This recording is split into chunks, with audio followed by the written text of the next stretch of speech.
पाहिजे.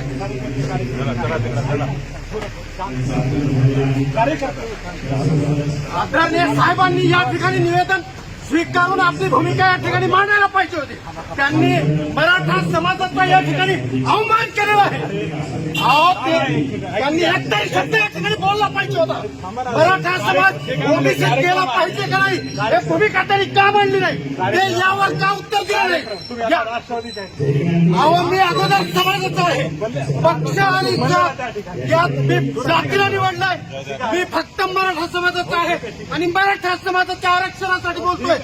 त्यांनी या ठिकाणी मराठा समाजाच्या ओबीसी आरक्षणासाठीची भूमिका मांडायला पाहिजे होती.